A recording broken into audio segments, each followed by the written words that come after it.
يا من صليت بكل الأنبياء يا من في قلبك رحمة للناس.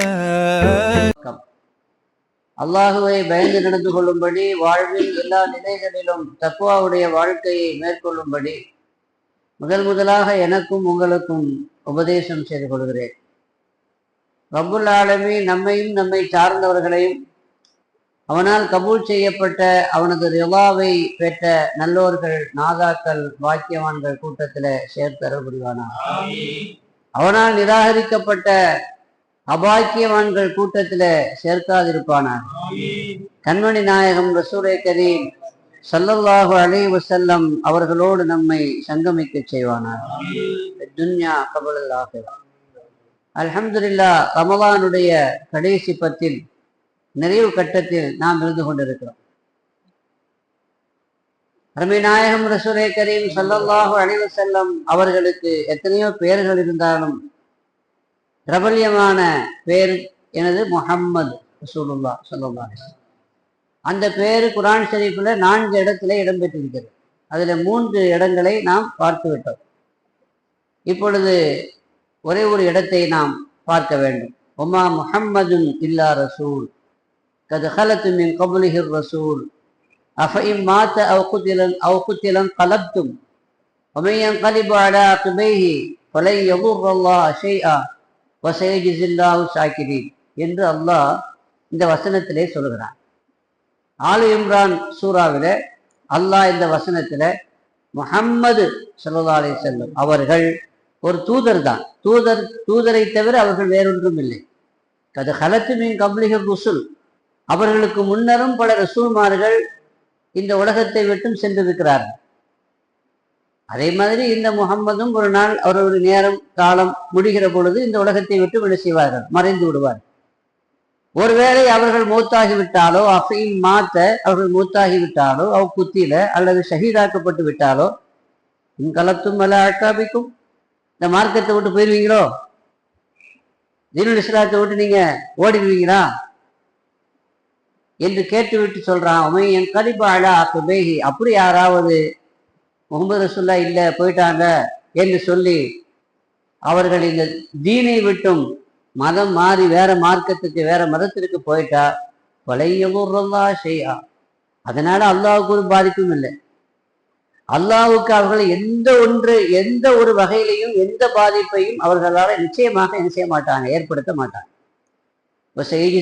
ஷாக்கிரீன், அதே நேரத்தில் அல்லாஹுவை கொண்டு ஈமான் கொண்டு அந்த அல்லாஹ்வுடைய தூதர் முஹம்மது ரசூலுல்லாஹி ஸல்லல்லாஹு அலைஹி வஸல்லம் அவர்களை முழுமையாக ஒழுங்காக முறையாக எப்படி நம்ப வேண்டுமோ அப்படி நம்பி ஈமான் கொண்டு சத்திய இஸ்லாத்தில் அவர்கள் இருந்தாலும் அவர்கள் இறந்தாலும் அவர்கள் இருக்கிற பொழுதும் இந்த உலகத்தை விட்டு மறைந்த பிறகும் யார் இந்த தீனிலே நிலைத்து நிற்பார்களோ அத்தகைய நன்றி உள்ளவர்களுக்கு அல்லாஹ் சிறந்த கூலியை கொடுப்பார். யார் இந்த மதத்துல இஸ்லாமிய மார்க்கத்துல நிலைத்திருப்பார்களோ அவர்களுக்கு அல்லாஹ் சிறந்த கூலியை கொடுப்பான். அவர்களை அல்லாஹ் நன்றி உள்ளவர்கள் என்று அல்லாஹ் சொல்றார். இந்த வசனம் எப்பொழுது இறங்கியது என்றால், எந்த பின்னணியில் இந்த வசனம் அருளப்பட்டது என்றால், உஹது போர்க்களத்தினுடைய பின்னணியில அதனுடைய முடிவில இந்த வசனம் இறங்கியது. பொதுவாக பெருமானார் ஸல்லல்லாஹு அலைஹி வஸல்லம் அவர்களுடைய வாழ்க்கையை நீங்கள் படித்து பார்த்தால் நடைபெற்ற எல்லா சம்பவங்களும் சில விஷயங்கள் முன்னறிவிப்புகளாக இருக்கும், சில விஷயங்கள் ரிஹர்சலாக இருக்கும், சில விஷயங்கள் அந்த வாழ்க்கையில் நடந்த அந்த சம்பவங்கள் எல்லாம் திட்டமிட்டு ஏற்பாடு செய்யப்பட்ட நிகழ்வுகளாக இருக்கும். எதுவுமே எதேச்சையாக நடைபெற்ற நிகழ்வு அல்ல. எல்லா மனிதர்களுக்கும் இது பொருந்தும் என்றாலும் பூமா நபி ஸல்லல்லாஹு அலைஹி வஸல்லம் அவர்களுக்கு இது ரொம்ப ரொம்ப பொருந்தும். ஏன்னா பூமா நபி ஸல்லல்லாஹு அலைஹி வஸல்லம் ரிமோட் கண்ட்ரோல் யார்கிட்ட இருக்குது? யார்கிட்ட இருக்குது? அல்லாஹ்ட்ட இருக்கு. அவன் அந்த ரிமோட்டை வச்சு எப்படி நகர்த்துகிறானோ எப்படி திருப்புகிறானோ அப்படித்தான் யார் திரும்புவார்கள்? ரசூலுல்லாஹி ஸல்லல்லாஹு அலைஹி வஸல்லம் திரும்புவார்கள். ஏன்னா அவர்களுக்கு நம்மளை போதிற மனோ இச்சை இல்லை, மிகைத்து நமக்கு காணப்படுகிறது மனோ இச்சை. அவர்களுக்கு அந்த மன இச்சை அது தோற்றுவிட்டது. எனவேதான் ரசூலுல்லாஹி சொன்னாங்க, ஒவ்வொரு மனிதனுக்கும் பிறக்கும் பொழுது கூட ஒரு மலக்கும் பிறக்கிறாரு, ஒரு சைத்தான் ஒரு ஜின்னும் பிறக்கிறான். அப்போ ஆயிஷா நாய் கேட்டாங்க, உங்களுக்குமா யார ரசூலுல்லா, உங்களுக்கும் ஒரு சைத்தான் இருக்கானா கூட பிறந்தானா? நம்ம சொல்லும்ல சாதாரணமா, அவன் நல்லவன் தான், அவன் கூட பிறந்தவன் இருக்கான்ல அப்படின்னு சொல்லுவோம். அந்த கூட பிறந்தவன் யாரு? நம்ம கூட பிறந்த யாருங்க? கூட பிறந்தவன் யாரு? அந்த இப்லீஸ் தான். அப்போ உங்களுக்குமா யார ரசூலுல்லா என்று கேட்ட பொழுது ரசூலுல்லாஹி ஸல்லல்லாஹு அலைஹி வஸல்லம், ஆமா எனக்கும் தான், ஆனா என்னுடைய இப்லீஸ் என்னுடைய சைத்தான் முஸ்லீம் ஆயிட்டான். நான் என்னுடைய இப்லீஸ் என் கூட அவன் பிறந்தான், ஆனா அவன் ஜம்ப என்கிட்ட பலிக்கல, அதனால அவன் எங்கிட்ட சரண்டர் ஆயிட்டான். அவன் முஸ்லீம் ஆயிட்டான் அப்படின்னா அவனை விட்டும் நான் பாதுகாப்பு பெற்றேன், அவன் என்னிடத்துல சரணடைந்து விட்டான். ஆனா நம்மளுடைய ஆளு எப்படி இருக்கிறான் அப்படிங்கிறத நீங்க தான் என்ன செய்து கொள்ளணும், சுய பரிசோதனை செய்து கொள்ளணும். உங்களுக்கும் அவனுக்கும் நடைபெறுகிற அந்த போராட்டத்தில் யார் ஜெயிக்கின்றீர்கள்? நீங்களா உங்களது நப்சா? நீங்களா உங்களது சைத்தானா? பல சந்தர்ப்பங்கள்ல செய்யலாமா வேண்டாமான்னு வரும் பொழுது நல்லதை செய்யும்படி மலக்கு தூண்டுகிறார், தீயதை செய்யும்படி சைத்தான் தூண்டுகிறான். யார் ஜெயிக்கிறாங்க? நீங்க என்ன செய்றீங்கிறத வச்சு நீங்களே முடிவு பண்ணிக்கங்க. நம்ம சைத்தான் தோக்கல இல்லையா, அவன் வெற்றி பெற்று கொண்டே இருக்கிறான், நாம தான் என்ன செஞ்சுட்டே இருக்கிறோம். அல்லாஹ் பாதுகாக்க. சொல்ல வந்த விஷயம் என்னன்னா, கூட பிறந்த இப்லீஸே முஸ்லீம் ஆயிட்டான். அகில உலக வழிகேட்டினுடைய தலைவன் சைத்தான், அகில உலக இதாயத்தினுடைய தலைவர் ரசூலுல்லாஹி ஸல்லல்லாஹு அலைஹி வஸல்லம்.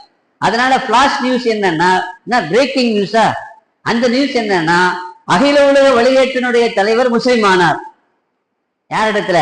அகில உலக இதாயத்தினுடைய தலைவர் அருமை நாயகம் அண்ணல் நபிகள் நாயகம் ரசூலே கரீம் ஸல்லல்லாஹு அலைஹி வஸல்லம் அவர்களிடத்துல, அவர்கள் முன்னிலையில இஸ்லாம் ஆயிட்டார். அதனால அந்த கண்ட்ரோல் அல்லாஹ்ட்ட இருக்கு. நப்சுக்கு அவங்க அடிமை இல்லை, சைத்தானுக்கு அடிமை இல்லை. அதனால அந்த ரிமோட்டு தான் கண்ட்ரோல்ல வச்சிருக்கிறான். அதனால எதை அவங்க செய்தாலும் அது அவங்களா செய்யல. யார் அந்த காயை நகர்த்துகிறார்? அல்லாஹ். எனவேதான் இது பல்வேறு நிகழ்ச்சிகளில சொல்லப்பட்டிருக்கிறது. இப்போ ஸல்லல்லாஹு அலைஹி வஸல்லத்தை பார்த்து அல்லாஹ் சொன்னா, நீங்க மஷூரா பண்ணுங்க அப்படின்னு சொன்ன. ஒரு காரியத்தை முடிவு பண்றதுக்கு முன்னாடி என்ன செய்யுங்க? சஹாபாக்கள்கிட்ட மஷூரா பண்ணுங்க, மஷூரா பண்ணி நீங்க ஒரு முடிவு எடுங்க, மஷூரா பண்ணிட்டு அப்புறம் அல்லாஹ் மேல தவக்குல் வச்சு ஒரு முடிவு எடுங்கன்னு சொன்னான். இப்போ ரசூலுல்லாஹி ஸல்லல்லாஹு அலைஹி வஸல்லமுக்கு மஷூரா பண்ண வேண்டிய தேவை என்ன இருக்கு? ஹாட்லைன் தொடர்பு இருக்கு. எதுவா இருந்தாலும் அங்க கேட்டுக்கலாம்ல, என்ன செய்யவா வேண்டாமா, அங்க மஷூரா பண்ணா போதுமே. சஹாபாக்கிட்ட மஷூரா பண்ண வேண்டிய தேவை இல்லையே. பின்னையா மஷூரா பண்ணாங்கன்னா, ரசூலுல்லாஹ்வுக்கு ஹாட்லைன் இருக்குது, அவங்களுக்கு பிறகு சஹாபாக்கள், நமக்குலாம் ஹாட்லைன் இல்லையே. அப்ப நம்ம என்ன செய்யணும் என்பதை காட்டுவதற்காக சில விஷயங்கள் ரசூலுல்லாஹ்வுக்கு தேவைப்படாது, அவங்களை கவனிச்சு பார்த்தா அது அவசியப்படாது. ஆனா இந்த உம்மத்திற்காக, இந்த உம்மத்திற்கு வழிகாட்டுவதற்காக, அதை ஒரு சுன்னத் என்று காண்பிப்பதற்காக நபிகள் நாயகம் ரசூலே கரீம் ஸல்லல்லாஹு அலைஹி வஸல்லம் மஷூரா செய்தார் இல்லையா? அதே மாதிரி ஒரு சந்தர்ப்பத்துல ஸல்லல்லாஹு அலைஹி வஸல்லம் 4 ரக்காத் தொழுகையை 2 ரக்காத்துல சலாம் கொடுத்துட்டாங்க. மறந்து போய் 4 ரக்காத் தொழுகைய 2 ரக்காத்திலே சலாம் கொடுத்துட்டாங்க. சலாம் கொடுத்து எஞ்சி வந்துட்டாங்க, வெளியேயும் போயிட்டாங்க. இப்ப சஹாபாக்கள் இவங்க அவங்கள பாக்குறாங்க, அவங்க இவங்கள பாக்குறாங்க. யாருக்கும் சொல்லக்கூடிய கேட்கக்கூடிய தைரியம் இல்லை, எல்லாரும் அதப்புள்ளவங்க. அதனால என்ன, இன்னைக்கு நாடு 2 ஆயிடுச்சு என்ன அப்படின்னு அவங்களுக்கு எல்லாம் ஒரு தயக்கம், ஒரு கேள்வி. ஆனா கேட்கக்கூடிய தைரியம் இல்லை, அது மரியாதை. லுல்யதேன் என்று ஒரு சஹாபி இருந்தார், அவர் புதுசா இருந்தா அவங்களுக்குன்னு கொஞ்சம் தைரியம் இருக்கும்ல. அதனால அவங்களுக்கு சில சலுகைகள் இருக்கும், அவங்க எதை வேணாலும் கேட்கலாம். அப்ப அவரு போய் ரசூலுல்லாஹி ஸல்லல்லாஹு அலைஹி வஸல்லம் அவங்ககிட்ட போய் கேட்டாரு, அக்குஸரத்தி ஸலாத்து அம் நஸீதா யா ரசூலல்லாஹ்னு கேட்டார். தொழுகை சுருக்கப்பட்டு விட்டதோ? அவர் எப்படி கேட்கிறாரு பாருங்க, நீங்க மறந்துட்டீங்க யா ரசூலுல்லாஹ் அப்படின்னு சொன்னா அது அதுக்கு மரியாதை இல்லை. தொழுகை 4 2ஆக சுருக்கப்பட்டு விட்டதோ? அக்குஸரத்தி ஸலா, தொழுகை சுருக்கப்பட்டு விட்டதா? அம் நஸீதா, அல்லது மறந்துட்டீங்களா அப்படின்னு கேட்டார். ஸல்லல்லாஹு அலைஹி வஸல்லம் அப்படின்னாங்க. அப்படியா அப்படின்னு யார்கிட்ட கேட்டாங்க? அவர்கிட்டையும் கேட்டாங்க, மற்ற சஹாபாக்கிட்டையும் அவர் சொல்ற மாதிரியா அப்படின்னு மாதிரி நினைச்சுட்டாங்க. ஆமாங்க எல்லாரும் ஓகே சொன்னா உடனே போய் நினைச்சுக்கிட்டாங்க. அதை மீதி உள்ள தொழுகையும் தொழுகை கம்ப்ளீட் பண்ணாங்க. இவங்க ஸல்லல்லாஹு அலைஹி வஸல்லமுடைய மறதி ஏன் மறதி வந்துச்சு? ரிமோட் கண்ட்ரோல் அங்க இருக்கும் பொழுது எப்படி மறதி வந்துச்சு அப்படிங்கிற ஒரு கேள்வி உங்களுக்கு வரணும்ல. வருதா? என்ன வருதா? புயலா? இல்ல, வரணும். ஆனா அந்த கேள்விக்கு என்ன பதில்? பெருமானார் ஸல்லல்லாஹு அலைஹி வஸல்லம் அவர்கள் ஏன் மறந்தாங்க? நமக்கு மறக்கத்தானே செய்யுது. அது மாதிரி ரசூலுல்லாஹ்க்கு மறந்துச்சு நினைக்க கூடாது. நமக்கு மறந்தது அது கேடு கட்டிடமும். நம்ம தொழுகையில அல்லாஹ்வை தவிர மற்ற எல்லாத்தையும் நினைக்கிறோம் இல்லையா? அல்லாஹ் மட்டும்தான் தொழுகையில் நினைக்கணும்னு சொல்லப்பட்டிருக்குது. ஆனா அவனை மட்டும் நம்ம என்ன செய்ய மாட்டோம், நினைக்க மாட்டோம். அவனை தவிர மற்ற எல்லாத்தையும் நினைப்போம். நம்ம வண்டி அப்படி ஓடுது, அப்படிதானங்க? ஆனா ரசூலுல்லாஹ் அப்படியா? நம்மள மாதிரியா? இல்ல. அப்ப ஸல்லல்லாஹு அலைஹி வஸல்லம் மறந்தாங்க. இது மறந்தாங்க, நமக்கு மறக்கிற மாதிரி அவங்களுக்கு மறக்குதோ அப்படின்னு நினைக்க கூடாது. நீங்களும் நானும் சராசரியாக அவர்களை எடை போட்டு விடக்கூடாது. அதனால தன்னுடைய பொசிஷன் என்ன, தன்னுடைய நிலைப்பாடு என்ன, தன்னுடைய மர்த்தபா என்ன என்பதை கண்மணி நாயகம் ஸல்லல்லாஹு அலைஹி வஸல்லம் தெளிவுபடுத்தினாங்க. லா அன்சா பல் உன்சா அப்படின்னா, நான் மறக்க மாட்டேன், மாறாக மறக்கடிக்கப்பட்டேன். நான் மறக்க மாட்டேன். லா அன்சா, நான் மறக்கல. நீங்க என்ன நினைச்சுக்கிட்டீங்க? நான் மறந்துட்டேன் அப்படின்னு நினைச்சுக்கிட்டீங்களா? நான் மறக்கல, மறக்கவும் மாட்டேன். பல் உன்சா, மறக்கடிக்கப்பட்டேன். அந்த மறதியை அல்ல எனக்கு என்ன செய்யலாம். ஏன்னா தொழுகையில பிற்காலத்தில் நம்ம மாதிரி இமாம்கள் வருவாங்க. இந்த மாதிரி இமாம் வரும் பொழுது துன்யாவுடைய இமாம்களுக்கு நிறைய மறதி வரும். அப்படி மறதி வந்தா என்ன செய்யணும் காட்டணும்ல. அதையும் அதற்கு ஒரு வழிகாட்டுதல் வேணுமா இல்லையா? அதற்காக வேண்டி அல்லாஹு ரப்புல் ஆலமீன் அப்படி ஒரு ஏற்பாட்டை செய்தான் என்று பூமா நபி ஸல்லல்லாஹு அலைஹி வஸல்லம் அவர்களே தன்னிலை விளக்கம் எழுதுகிறார். இப்படி பெருமானார் ஸல்லல்லாஹு அலைஹி வஸல்லம் வாழ்க்கையில என்னென்ன நடந்ததோ அதுவெல்லாம் சில முன்னறிவிப்புகளாக இருக்கும், சிலது ரிஹர்சலாக இருக்கும், சிலது அப்படி யாருக்காவது சம்பவித்தால் என்ன செய்ய வேண்டும் என்பதை காட்டுவதற்காக வேண்டி, மார்க்கத்தை பயான் செய்வதற்காக வேண்டி அப்படி சில காரியங்கள் செய்வார்கள் என்பதல்ல, நபிகள் நாயகம் ஸல்லல்லாஹு அலைஹி வஸல்லம் அவர்கள் மூலமாக செய்யப்பட்டது. அந்த வகையில பெருமானார் ஸல்லல்லாஹு அலைஹி வஸல்லம் அவர்கள் மீது அளவு கடந்த மஹப்பத்து வச்சிருந்தாங்க சஹாபாக்கள். எந்த அளவுக்கு சஹாபாக்கள் மஹப்பத்து வச்சிருந்தாங்க அப்படிங்கிறது வரலாற்றினுடைய பக்கங்களிலே நிரம்பி வழிகிறது. அதை சொல்வதற்கான நேரமும் இல்லை, அந்த இடமும் இல்லை. ஆனா பூமா நபி ஸல்லல்லாஹு அலைஹி வஸல்லம் அவர்களை பிரிந்து அந்த சஹாபாக்களா என்ன செய்ய முடியாது, இருக்க முடியாது. கொஞ்ச நேரம் பெருமானார் இல்லைன்னா எங்கன்னு துடிச்சு போயிடுவாங்க. எங்கன்னு பல சந்தர்ப்பங்கள் நடந்திருக்குது. ஸல்லல்லாஹு அலைஹி வஸல்லம் எங்க போயிட்டாங்க, ஒரு சமயம் வரல, நீண்ட நேரம் ஆயிடுச்சு, எங்க போனாங்க, ஏன் இன்னும் வரல அப்படின்னு எல்லாருக்கும் ஒரு கவலை. ஏன்னா பெருமானாருக்கு என்ன ஆனதோ ஏதானதோ பல வகையிலும் சுற்றி எதிர்ப்புகள் இருக்குதுல்ல, எதிரிகள் இருக்கிறாங்கல்ல. யூதர்கள் கங்கணம் கட்டி கொண்டு இருக்கிற ஆளை சோழி முடிக்கிறதுக்கு. அப்ப அந்த யூதர்கள் நிரம்பி இருக்கிற அந்த மதீனாவோட எங்க போனாங்க அப்படின்னு கவலை. எல்லாரும் ஒவ்வொரு பக்கம் அடிச்சுதாங்க தேடி போனாங்க. இந்த வரலாறு வருகிறது. இப்படி பெருமானார் ஸல்லல்லாஹு அலைஹி வஸல்லம் அவர்களை பிரிஞ்சு இருக்க முடியாது சஹாபாக்கள். ஒரு சஹாபி மிட் நைட்ல வர்றாரு, என்ன அப்படின்னு கேட்கிறாங்க. உங்க ஞாபகம் வந்துருச்சு அரசுல்லா, தூக்கம் வரல வந்துட்டேங்கிற. மதினால கடுமையான குளிர். அந்த குளிர் எங்கூட்டு குளிர் உங்கூட்டு குளிர் இல்லை, பார்த்தவங்களுக்கு தெரியும், அப்படி குளிர். அந்த குளிர்ல பெருமானோட ஞாபகம் வந்துருச்சா, காதலியுடைய ஞாபகம் வந்த மாதிரி இருக்குது இல்ல. நைட் நேரத்துல தூக்கம் வரலன்னா என்னங்க அர்த்தம்? நம்ம காதலியுடைய ஞாபகம் வந்தா தூக்கம் வராதுல. ஆமா தானங்க? எனக்கு காதலி இல்லைன்னு நினைக்காதீங்க. எல்லாருக்கும் ஒரு காதலி இருப்பாங்கல்ல, இருக்க மாட்டாங்க? உங்களுக்கு இல்லையா? யாரு? அம்மா, சபாஷ். நமக்கு மனைவி இருக்காங்கல்லங்க. நம்ம ஏன் மனைவி இருக்காங்கிறத காதலி இருக்காங்கன்னு சொல்றதுக்கு நமக்கு தைரியம் மாட்டேங்குது. நம்ம மனைவி காதலிக்கிறதே இல்லை. மனைவி காதலிச்சா தானே மனைவி நம்ம காதலியாக நாம நினைப்போம் இல்லையா? என்னைக்காவது நீங்க மனைவியை பார்த்து ஐ லவ் யூ சொல்லிருக்கிறாங்க? இது வரைக்கும் யாராவது சொல்லியிருக்கீங்களா? அவங்க மனைவி பார்த்து ஐ லவ் யூன்னு சொல்லியிருக்கீங்களா? ஆனா ரசூலுல்லாஹ் சொல்லியிருக்காங்க ஸல்லல்லாஹு அலைஹி வஸல்லம். ஆயிஷா நாயகி சொல்றாங்க, ஐ லவ் யூ ஆயிஷா, வல்லாஹி இன்னி லஉஹிப்புகி யா ஆயிஷா. ஆயிஷா நம்ம விளக்கம் சொல்லணுமானா எப்படி? ஐ லவ் யூ ஆயிஷான்னு சொன்னாங்க. நீங்க என்னைக்காவது உங்க மனைவி பார்த்து பேரை சொல்லி ஐ லவ் யூன்னு சொல்லியிருக்கீங்களா? சொல்லாட்டா போய் சொல்லுங்க. இன்னைக்காவது போய் சொல்லுங்க, என்ன ஆச்சுன்னு கேட்பாங்க. ஒழுங்கா தானே இருந்தீங்க, நல்லா தானே இருந்தீங்க, இன்னைக்கு என்ன ஆச்சு, திடீர்னு புதுசா ஐ லவ் யூனா சொல்றீங்களே என்னான்னு கேட்பாங்க. நம்ப மாட்டாங்க, என்ன கேள்வி பண்ணிட்டீங்களான்னு கேட்பாங்க. சொல்ல வந்த விஷயம் யாரை பார்த்து ஐ லவ் யூ சொல்லக்கூடாத அவங்கள பார்த்து ஐ லவ் யூ சொல்றோம், சொல்லி இருப்போம். ஆனா யாரை பார்த்து சொல்லணுமோ அவங்கள்ட்ட நம்ம என்ன செய்யறது இல்லை, ஐ லவ் யூ சொல்றது இல்லை. இதுதான் நம்ம கதை, நம்ம நிலை. அல்லாஹ் பாதுகாக்கட்டும். சொல்ல வந்த விஷயம் தான். ஆக பெருமானார் ஸல்லல்லாஹு அலைஹி வஸல்லம் மேல சஹாபாக்கள் அப்படி தன்னோட காதலியை விட அதிகமாக நேசித்தார். அவங்கள பிரிஞ்சு என்ன செய்ய முடியாது, அவங்களால இருக்க முடியாது. அதனாலதான் ஒரு சஹாபி வந்தார், சௌபான் ரலியல்லாஹு அன்ஹு, சோகமா வந்தார். என்னது, ரொம்ப சோகமா வந்தார். என்ன சௌபான் ரொம்ப சோகமா இருக்கீங்க அப்படின்னு கேட்டாங்க. இல்ல திடீர்னு உங்க ஞாபகம் வந்துச்சு. நீ ஞாபகம் வந்தா அதுக்கான சோகமா இருக்கேன்னா அப்படின்னு கேட்டாங்க. அப்ப சொன்னாங்க, இல்ல உங்க ஞாபகம் வந்துச்சு, இப்போ திடீர்னு உங்க ஞாபகம் வந்துட்டா உங்களை பார்க்காம என்னால இருக்க முடியல, உடனே ஓடோடி வருகிறேன், பள்ளிவாசலுக்கு வருகிறேன், உங்களை பார்க்கிறேன், தரிசித்து விட்டு சென்று விடுகிறேன். எனக்கு ஆக்கிரத்துடைய சிந்தனை வந்துச்சு.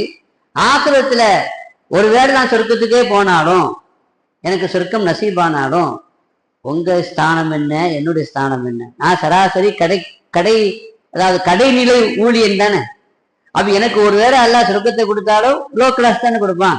உங்களுக்கு சொர்க்கத்துல அல்லாஹ் ஹை கிளாஸ், உயர்ந்த மருத்துவரோட நீங்க இருப்பீங்க. அப்ப சொர்க்கத்துல உங்களை நான் பார்க்க முடியுமோ முடியாதோ, சந்திக்க முடியுமோ சந்திக்க முடியாதோ, நான் சொர்க்கத்திலேயே இருந்தா கூட உங்களை பார்க்கலன்னா, உங்களை பார்க்காத சொர்க்கம் அது சொர்க்கமான்னு கேட்டேன். உங்களை பார்க்காத சொர்க்கம் அது சொர்க்கமே இல்லை. நான் யோசனை பண்ணி பார்த்தேன். நம்மளால ரசூலுல்லாஹ் இங்கே இருக்கிறோம், பார்க்குறோம், உடனே வந்து பார்க்குறோம், யாவும் வந்தால் உடனே வர்றோம். அங்கே யாவும் வந்தாலும் பார்க்கணும்னு நினைச்சாலும் பார்க்க முடியுமா என்னன்னு தெரியலையே. அவங்க அங்கே இருப்பாங்க, நம்ம இங்கே இருப்போமே என்று ஞாபகம் வந்த பொழுது எனக்கு துக்கம், எனக்கு கவலை தொற்றிக் கொண்டது. யார சொல்லலாம். உடனே அல்லாஹ் ஆயத்திருக்கு. சஹாபாக்களுடைய அந்த உணர்வை மதிக்கக்கூடியவன் அல்லாஹ், மதிக்கக்கூடியவங்க தான் அல்லாஹ்வும் ரசூல். وَمَن يُطِعِ اللَّهَ وَالرَّسُولَ فَأُولَٰئِكَ مَعَ الَّذِينَ أَنْعَمْتَ عَلَيْهِم مِّنَ النَّبِيِّينَ وَالصِّدِّيقِينَ وَالشُّهَدَاءِ وَالصَّالِحِينَ وَحَسُنَ أُولَٰئِكَ رَفِيقًا ذَلِكَ الْفَضْلُ مِنَ اللَّهِ وَكَفَىٰ بِاللَّهِ عَلِيمًا. அல்லாஹ் சொன்னா, அல்லாஹ் ரசூலுக்கு முழுமையாக ஒழுங்காக வழிபட்டால் அவர்கள் நாளை அல்லாஹுவால் அருள் செய்யப்பட்ட நபிமார்கள், சித்தீகீன்கள், சுஹதாக்கள், நல்லோர்கள், நாதாக்கள் கூட என்ன செய்வாங்க, இருப்பாங்க என்று அல்லாஹ் ஆயத்திறக்கணும் இல்லையா? இப்படி சஹாபாக்கள் பெருமானாருடைய ஞாபகம் வந்து விட்டால் பார்க்காம இருக்க முடியாது, பிரிவு அவங்களால என்ன செய்ய முடியாது, தாங்க முடியாது. அவ்வளவு மஹப்பத், அவ்வளவு அன்பு, பாசம். அப்படிப்பட்ட அந்த சஹாபாக்கள் பெருமானார் ஸல்லல்லாஹு அலைஹி வஸல்லம் ஒரு காலம் வரும் பொழுது, நேரம் வரும் பொழுது, அவனுடைய தவணை முடியும் பொழுது இந்த உலகத்தை விட்டு போய்த்தானே ஆகணும், மௌத்தாகி தானே தீரணும். அப்படி மௌத்தாகி விட்டால் சஹாபாக்களோட தாங்கிக் கொள்ள முடியுமா? அந்த பிரிவை தாங்கிக் கொள்ள முடியுமா? முடியாது. அப்ப அதனால ஒன்னாவது ரசூலுல்லாஹ் வஃபாத் ஆகுவாங்களா ஆக மாட்டாங்களாங்கிறத அவங்களுக்கு புரிய வைக்கணும்ல. ரசூலுல்லாஹ் வஃபாத் ஆகுவாங்க, ரசூலுல்லாஹ் வஃபாத் ஆகுவாங்க அப்படிங்கிறத ரிஹர்சல் பண்ணணும். உலகத்திலேயே அப்படி ஒரு நிகழ்ச்சியை ரசூலுல்லாஹ் வஃபாத் ஆகுவாங்க, அந்த உண்மையை சஹாபாக்களுக்கு புரிய வைக்கணும். அப்படி ஒரு ரிஹர்சல் நடந்தது உஹது யுத்தத்துல. அதற்கான ஒரு ரிஹர்சல் நடந்தது. என்ன நடந்துச்சு? அந்த யுத்தத்தினுடைய வரலாறு நீண்டது, நிறைய செய்திகளை கொண்டது. அந்த யுத்தத்துல சஹாபாக்களுக்கு, முஸ்லிம்களுக்கு ஆரம்பத்துல பெரிய வெற்றி கிடைச்சது, மகத்தான வெற்றி. அந்த மகத்தான வெற்றி கடைசியில போர்னுடைய அந்த திசை மாறிவிட்டது. ஏன்னா ரசூலுல்லாஹி ஸல்லல்லாஹு அலைஹி வஸல்லம் சஹாபாக்களை போர்ல வழி நடத்துவாங்க. அப்போ ஒரு அம்பு எறிவதில் வல்லவர்களான ஒரு 50 சஹாபாக்களை ஒரு கணவாயில நிப்பாட்டி இருந்தாங்க, மலையினுடைய ஒரு கணவாயில நிப்பாட்டி இருந்தாங்க. அவங்களுக்கு உத்தரவிட்டாங்க, நீங்க இங்கதான் நிக்கணும், எதிரிகள் வந்தால் அவர்களை அம்பெய்து அவர்களை தடுக்க வேண்டும், அவர்கள் வந்தால் அவர்களை இங்க உள்ள வரவிடாம நீங்க என்ன செய்யணும், முஸ்லிம் படையை பாதுகாக்கணும், இதுதான் அவங்க பொறுப்பு. எங்களை பத்தி நீங்க பார்க்கவே கூடாது, நாங்க வெற்றி பெற்றாலும் நீங்க இன்னும் வரக்கூடாது, நாங்க தோற்றாலும் பரவாயில்ல, உங்களுக்கு அதை பத்தி என்ன இல்லை, சிந்தனை இல்லை, நீங்க எங்கதான் இருக்கணும், அதை விட்டு ஓடிடக்கூடாது என்று உத்தரவு போட்டிருந்தாங்க. யாரு? ஸல்லல்லாஹு அலைஹி வஸல்லம். ஆனா உஹது போர்க்களத்துல முஸ்லிம்களுக்கு வெற்றி கிடைச்சது. முஸ்லிம்களுடைய அந்த வெற்றி, முஸ்லிம்களுடைய அந்த வீர தீரம், அது நின்று தாக்கு பிடிக்க முடியாம காவிர்கள் ஓடி போயிட்டாங்க. எல்லாரும் சாமான்களை, ஆயுதங்களை எல்லாம் அப்படியே விட்டுட்டு உயிர் விளைச்சா போதும் அப்படின்னு நினைச்சிட்டாங்க. எல்லாரும் ஓடி போயிட்டாங்க. எல்லாரும் ஓடி போன பிறகு அப்போ போர்க்களத்துல முஸ்லிம்களுடைய அந்த பொருட்கள் எல்லாம் கனிமத் பொருட்கள் எல்லாம் யார் கைவசம் வந்து விட்டது? காபிர்களுடைய விட்டு சென்ற அந்த பொருட்கள், கொள்ளை பொருட்கள் முஸ்லிம்களுடைய கைவசம் வந்து விட்டது. யாருமே இல்லையில ஓடி போயிட்டாங்க. அப்ப எல்லா இருக்கிற போர்க்களத்தில் நின்ற அந்த சஹாபாக்கள் அந்த கனிமத் பொருளை என்ன செய்யறாங்க? சேகரிக்கிறாங்க. இப்ப அந்த கணவன் நிக்கிறாங்கல்ல அந்த 50 பேர், அவங்க திரும்பி பார்க்கிறாங்க. போர் முடிஞ்சிச்சு. போர் முடிஞ்சு எல்லாரும் என்ன செய்யறாங்க? கனிமத்தை சேகரிக்கிறாங்க. நம்மளும் போய் எடுப்போமே அப்படின்னு ஒரு கூட்டம் என்ன செய்தாங்க? அதுல இருந்து போனாங்க. அப்ப அமீர் சொன்னாரு, தளபதி சொன்னாரு, நமக்கு உத்தரவு வேணும், நம்ம ஜெயிச்சாலும் சரி தோத்தாலும் சரி எங்களை நீங்க பார்க்கவே கூடாது, கடைசி வரைக்கும் நீங்க என்ன செய்யணும்? அங்கதான் நிக்கணும்னு சொல்லியிருக்காங்கல்ல ரசூலுல்லாஹ். அது கடைசி வரைக்கும் அங்க நிக்கணும் தானே சொன்னாங்க. கடைசி ஆயிடுச்சுல, இவங்க அங்க நிக்க வேண்டிய தேவை பெரும்பாலான பேர் அங்கிருந்து வந்துட்டாங்க. கனிமத்து பொருள்ல சில பேருக்கு கனிமத்து பொருளுடைய அந்த ஆசையில அல்லது கனிமத்து பொருளை நம்மளும் சேர்ந்து எழுப்போங்கிற ஒரு ஆர்வத்துல அந்த இடத்தை விட்டும் நகர்ந்து போர்க்கள களத்துக்குள்ள என்ன செய்துட்டாங்க? வந்துட்டாங்க. காபிர்கள் தோற்று போய் ஓடி போனாங்கல்ல, அதுல குதிரைப்படை வீரருடைய தளபதியாக இருந்தால் காலித் இப்னு வலீத் ரலியல்லாஹு அன்ஹு பிற்காலத்தில் ஆயிட்டாரு. அப்ப அவர் மிகப்பெரிய வீரர். அந்த வீரர் எங்க இருந்தாரு? காபிர்களுடைய படையில குதிரைப்படை வீரருடைய தளபதியாக அவர் இருந்தார். அவரும் ஓடி போயிட்டாரு. ஓடி போய் பார்த்தா அந்த கணவாயில ஆள் ரொம்ப கம்மியா நிக்கல. முதல்ல நிறைய பேர் இருந்தாங்க, முதல்ல வந்தாங்க அந்த வழியா உள்ள போலாமன்னு வந்த பொழுது அங்க நின்று கொண்டிருந்த சஹாபாக்கள் 50 ஏற்றி விட்டாங்க.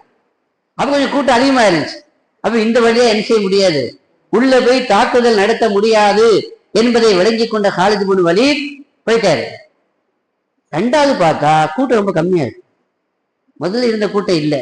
அப்ப நினைச்சாரு கூட்டம் கம்மியா இருக்குது, இப்ப இவங்களை என்ன செய்தரலாம், நம்ம சாதித்தரலாம், சாய்த்து விடலாம் என்று நினைத்து இங்க இருந்தவங்களை கொஞ்சம் பேர் தான் இருந்தாங்க. 2 பேருக்கும் ஃபைட் நடந்துச்சு. அந்த ஃபைட்ல நின்றவங்களை எல்லாம் அவரு ஷஹீதாக்கிட்டார். ஷஹீதாக்கி பார்த்தா இந்த வாசல் கிளீன். உடனே சத்தம் போட்டீங்களா, இங்க வாங்க, இந்த வழியா உள்ள போயிடுவோம்னு சொன்ன உடனே அங்க ஓடி தப்பி போனவங்க எல்லாம் திரும்பி வந்து அந்த காலியாக இருந்த அந்த கணவாய் வழியாக உள்ளே ஏறி அடர்ந்தேறி உள்ள புகுந்து எதிர்பாராம சஹாபாக்கள் இந்த கனிமத்து பொருளை தேடிக்கொண்டு இருக்கிறப்போ திடீர் அட்டாக் பண்ணிட்டாங்க. திடீர் அட்டாக் பண்ணதுல கிட்டத்தட்ட 70 பேர் மொத்தத்துல ஷஹீத் ஆயிட்டாங்க. யாரு? சஹாபாக்கள் 70 பேர் ஷஹீத் ஆயிட்டாங்க. இவ்வளவு பெரிய மிகப்பெரிய அந்த தோல்விக்கு காரணம் என்ன? நபியினுடைய ஒரு உத்தரவை மீறினது தான் அதுக்கு காரணம் என்பது நமக்கு எல்லாம் தெரியும். இப்படிப்பட்ட நிலையில அல்லோலப்பட்டுருச்சு. போர்க்களம் அல்லோலப்பட்ட உடனே மிகப்பெரிய கொந்தளிப்பு. எந்த அளவுக்கு திடீர் தாக்குதல் நடத்தினோட சில பேர் ஓடி போயிட்டாங்க. எந்த அளவுக்கு ஓடி போயிட்டாங்க அப்படின்னா ரசூலுல்லாஹ் ஓடி போயிட்டாங்க. ஓடி போன உடனே சகாபாக்கள் தனியா நிக்கிறாங்க. ஆனா ஒரு சில சஹாபாக்கள் மட்டும் கூட என்ன செய்யறாங்க? தல்ஹா போன்ற சஹாபாக்கள் மட்டும் பெருமானார் கூடவே என்ன செய்யறாங்க? கடைசி வரைக்கும் நிக்கிறாங்க. மற்றவங்க எல்லாம் ஓடி போகணும் போகல. போர்க்களத்தினுடைய அந்த நிலை மாறனால என்ன செய்யும் தெரியாம தற்காத்துக் கொள்வதற்காக வேண்டி சில பேர் மதீனாவுக்கு போய் சேர்ந்துட்டாங்க. சில பேர் போகல, ஆங்காங்கே மலைகளில் ஏறி நிற்கிறாங்க. சில பேர் ஒதுங்கிட்டாங்க. இப்படிப்பட்ட நிலையில தனியா இருக்கிறாங்க யாரு? ரசூலுல்லாஹி ஸல்லல்லாஹு அலைஹி வஸல்லம். இந்த நிலையில இப்னு கமியா என்பவன் என்ன பண்ணா? இப்னு கமியா அவன் கேட்டு அந்த இப்னு கமியா என்ன பண்ணா? அவன் ஒரு அம்பை விட்டான். ஒரு அம்பை விட்டான். அந்த அம்பு ஹஜ்ரத் முஸஅப் இப்னு உமைர் ரலியல்லாஹு அன்ஹு அவங்க என்ன செய்றாங்க? அதை தாங்கிக்கிட்டாங்க. ரசூலுல்லாஹ் பாதுகாக்கிறதுக்காக வேண்டி அவங்க தாங்கிக்கிட்டாங்க. திரும்பவும் விட்டான் அம்பு. அவங்க கையில தான் கொடி இருக்குது. முஸ்லிம்களுடைய தளபதியாக இருந்த முஸஅப் இப்னு உமைர் ரலியல்லாஹு அன்ஹு அவங்க கையில தான் என்ன கொடி இருக்குது? இஸ்லாத்தினுடைய கொடி இருக்குது. வலது கையை வெட்டி வீழ்த்திட்டான். வலது கையை வெட்டி வீழ்த்தினோன்னா அந்த கொடி என்ன செய்தாங்க? கீழே விழுந்து விடக்கூடாது. கொடி கீழே விழுந்தால் அது தோல்வி. உடனே இடது கையாளர் என்ன செய்தாங்க? பிடித்து கொண்டாரு. இடது கையும் அவன் வீழ்த்தி விட்டான். இடது கையை வீழ்த்தின உடனே இந்த 2 தோல் புஜத்தையும் சேர்த்து இப்படி என்ன செய்தாங்க? அந்த கொடி கீழே விடாமல் பாதுகாத்துக்கிட்டாங்க. ஆனாலும் கூட 3வது ஒரு அம்பை ஏறி அவளை சாய்த்து விட்டார். ஷஹீதாக்கப்பட்டு விட்டார். இப்ப ரசூலா பக்கத்துல இவங்க நின்றதுனால இவங்க ஷஹீதாக்கப்பட்டதுனால அந்த இடத்துல அம்பு என்ன செய்தான் அப்படின்னா, இப்னு கமியா நம்ம போட்ட அம்பு அது ரசூலுல்லாஹ்வை தாக்கிடுச்சு, ரசூலுல்லாஹ் ஷஹீத் ஆயிட்டாங்க அப்படின்னு இவனாக விளங்கி குத்தில ரசூலுல்லா குத்தில முஹம்மத் என்று செய்தியை பரப்பிட்டான். முகமது ஸல்லல்லாஹு கொலை செய்யப்பட்டுட்டாங்க. ஏற்கனவே நிலை கொலைஞ்சு போன சஹாபாக்கள் சிதறி போயிட்டாங்க. சிதறி போயிருக்கிற இந்த செய்தியை கேள்விப்பட்ட உடனே இன்னும் பல பேர் என்ன ஆயிட்டாங்க, என்ன செய்வதுன்னே தெரியல, என்ன செய்வதுன்னு தெரியல. ஒரு சில ஈமான் பக்காவாக இல்லாத சில முனாஃபிக்குகள் இருப்பாங்கல்ல, சந்தேக பேர் வழிகள், அவங்க என்ன சொன்னாங்க, ரசூலுல்லாஹ்வுக்காண்டி தானே போரிட்டோம், ரசூலுல்லா போயிட்டாங்க, இனிமே நம்ம யாருக்காண்டி நம்ம இவங்களோட நிக்கணும், நம்ம பழைய இடத்துக்கே போங்கப்பான்னு சில பேர் தூண்டி விட்டான். பழைய மார்க்கத்துக்கே போயிடலாம், எதுக்கு தேவையில்லாம அபூ சுஃபியானை எதிர்க்கணும், அபூ சுஃபியான் போய் நம்ம சரண்டர் ஆயிடலாம், நம்ம பழைய ஊருக்கு மக்காவுக்கு என்ன செய்திடலாம், போயிடலாம் அப்படிங்கிற அளவுக்கு என்ன செய்தாங்க, சில பேர் சொல்ல வந்துட்டாங்க. ஆனாலும் கூட அந்த நேரத்துல அனஸ் இப்னு நவ்வர் ரலியல்லாஹு அன்ஹு அவங்க சொன்னாங்க, ரசூலுல்லாஹ் ஒருவேளை கொலை செய்யப்பட்டிருந்தால், லவ் குத்தில முஹம்மது ரசூலுல்லாஹி, ஒருவேளை முஹம்மது ரசூலுல்லாஹ் கொலை செய்யப்பட்டிருந்தால் அல்லாஹ் கொலை செய்யப்படல, அல்லாஹ் கொலை செய்யப்பட்டானா, நாம் அல்லாஹ்வுக்காக வேண்டிய இந்த மார்க்கத்தை ஏற்றுக்கொண்டோம், அல்லாஹ்வுடைய தீனை நிலையாற்றுவதற்காக போர்க்களத்திற்கு வந்தோம். எனவே இதுவரைக்கும் எந்த தீனை, எந்த அல்லாஹ்வுடைய மார்க்கத்தை காப்பதற்காக நிலைநாட்டுவதற்காக நீங்கள் போர் செய்வீர்களோ அந்த அல்லாஹ்வுக்காக வேண்டி போர் செய்யுங்கள். வேகமாக பேசுகிறார், ஈமானுடைய பேச்சு. அல்லாஹ்ட்ட சொல்றார், யா அல்லாஹ் இவர்கள் தெரியாமல் பேசுகிறார்கள், அல்லாஹும்ம இன்னி அஅதஸிரு இலைக மிம்மா யகூலு ஹாஉலாய், இவர்கள் சொல்லக்கூடாத சொல்லிட்டாங்க, நான் அதற்காக உன்னிடத்திலே மன்னிப்பு கேட்டுக் கொள்கிறேன், தண்டித்து விடாத ரப்பே என்று சொல்லி அல்லாஹ்ட்ட மன்னிப்பு கேட்டு சொர்க்கத்தினுடைய வாடை வீசுகிறது, எனக்கு சொர்க்கத்தினுடைய வாடை வீசுகிறது, அந்த காற்று வீசுகிறது, எல்லோரும் வாருங்கள் சொர்க்கத்தினுடைய காற்றை நோருங்கள் என்று சொல்லி வீரவேசத்தோடு குரல் கொடுத்து அவர்கள் போர்க்களத்திலே உக்கிரமாக அவர்கள் போரிட்டார்கள், ஷஹீதாக்கப்பட்டார்கள். இது பல பேருக்கு சில மாற்றங்களை கொடுத்தது. இப்பொழுது முஸஅப் இப்னு உமைர் அவங்களுடைய நிலை, அவங்க ஷஹீதாக்கப்படுகிற பொழுது எப்படி சொல்லி ஷஹீதானாங்க, உஹது போர்க்களத்துல படிப்பதற்கும் படிப்பினை பெறுவதற்கும் நிறைய சம்பவங்கள் நடந்துச்சுங்க. ஆனா பெருமானார் தனியா நிக்கிறாங்க, அவங்க என்ன செய்யல, அவங்க ஓடி போகல, அந்த இடத்தை விட்டு நகரல, எங்க நிக்கிறாங்க, போர்க்களத்திலேயே ஒரு சில சஹாபாக்கள் கூட நிக்கிறாங்களே தவிர பெரும்பாலும் என்ன செஞ்சுட்டாங்க, ஓடி போயிட்டாங்க. ஆனாலும் கூட ரசூலுல்லாஹி நிக்கிறாங்க. உபய் இப்னு கலஃப் என்று ஒரு காஃபிர், அந்த உபய் இப்னு கலஃப் ரசூலுல்லாஹ் தனியா இருக்கிறாங்கன்னு சொல்லிட்டு உள்ள வரலான்னு பார்த்தான். பார்த்துட்டு அவன் என்ன செய்யறான், பயம் வந்துருச்சு அவனுக்கு, எந்தோ பயம் வந்துருச்சு அவனுக்கு. போனான், ரசூலுல்லாஹ் கூப்பிட்டான். தோற்று போயிருக்கிற நிலையில ஒருத்தன் வராம போறா, யாராவது கூப்பிடுவாங்களா, ஆனா ஸல்லல்லாஹு கூப்பிட்டாங்க, யா கல்லாப் யா காலிப் ஐன தஸ்ரு, எங்கடா ஓடுறேன்னு கேட்டான். எங்க தப்பிச்சு, ரசூலுல்லாஹ் தப்பிச்சு ஓடணும் இல்லையா, தனியா நிக்கிறாங்க. ஆனா ரசூல் யாரை பார்த்து கேட்கிறாங்க, எங்க தப்பிச்சு போற, வா அப்படின்னு கூப்பிடுறாங்க. உபய் இப்னு கலஃப், உங்களை நான் கொல்லுவேன் அப்படின்னா, கொல்லவா அப்படின்னா, என்ன கொல்லுவேன்னு சொன்னல, கொல்லுவா கொல்லவா என்ன அப்படின்னு கூப்பிடுறான். ரொம்ப விலகெடுத்து வாங்குற மாதிரி இல்ல, தன்னுடைய நம்பிக்கையை வெளிப்படுத்துகிறார், அல்லாஹ்வுடைய ரசூல் என்பதை நிரூபிக்கும் தருணம் அது. எந்த நபியும் போர்க்களத்தை விட்டு என்ன செய்யறது இல்லை, ஓடி போறது இல்லை. இப்ப உபய் இப்னு கலஃப், நான் அவங்களை கொல்லுவேன்னு இப்ப மட்டும் சொல்லல, மக்காவோட வச்சே சொன்னா, ரசூலுல்லாஹ் கொல்றதுக்கான நான் தனி குதிரையை வளர்க்கிறேன், இந்த குதிரையில வந்து நான் என்ன செய்வேன், உங்களை கொல்லுவேன்னு சொன்னான். ஸல்லல்லாஹு யாரையும் கொல்றது இல்லை, யாரையும் என்ன செய்யறது இல்லை. ஆனா இவன் ரசூலுல்லாஹ் பார்த்து தைரியமா சொன்னான்ல, துணிச்சலா சொன்னான், சொல்லக்கூடாது சொன்னான், நான் உங்களை கொல்லுவேன் அப்படின்னா. பல் அக்குத்துலுக்கன்னா, நீ என்ன கொல்ல மாட்டடா, நான் தாண்டா உன்னை கொல்லுவேன் அப்பவே சொன்னாங்க. இப்ப அதை யாவப்படுத்துறாங்க, கொல்லுவேன்னு சொல்லி எங்க போற, வா நான் அவனை கொள்வேன் அப்படின்னா. அவன் நெருங்கி வந்தான் வேற வழி இல்லாம. அப்ப ரசூலுல்லாஹ் அவன் போர் கவசம் வேற அணிந்திருக்கிறான், கிட்ட வர விடுங்க, சஹாபாக்கள் தடுக்க போனாங்க, அவனை வர விடுங்க, முன்னேற விடுங்கள், அவனை விடுங்கள், வழி விடுங்கள் அப்படின்னு சொன்னான்.